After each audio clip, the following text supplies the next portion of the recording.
Well, the good news is crime is down on the U.S. border, way down, 30% in the last 20 years. And yet, bad news continues to dominate the headlines, disproportionately influencing how people perceive the region.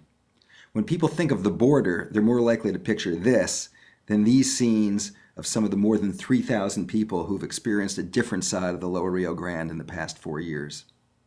The Big River Foundation strives to help communities rediscover the vital role that rivers play in the web of life.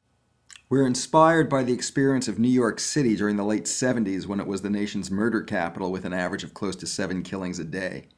Korean-owned greengrocers helped spark a turnaround by opening stores in deserted neighborhoods. The presence of a light on every corner lured people outside, gave others the confidence to start new businesses, and sparked a renaissance that continues to this day. Big River Foundation programs shine a similar light on the border, generating legal activity that displaces illegal activity, and giving municipalities a chance to collaborate on shared objectives in the realms of health, education, and economic development. For the past 3 years, we've emphasized kayaking to fulfill those goals.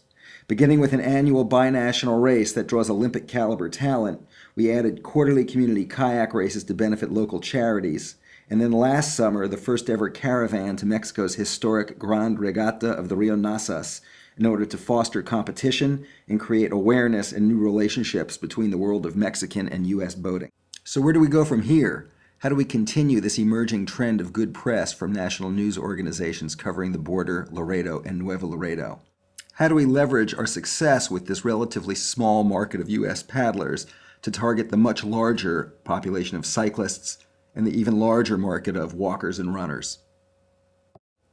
Quite serendipitously, undeveloped riverside land on both sides of the border in the center of our metroplex is a natural home for all of those activities.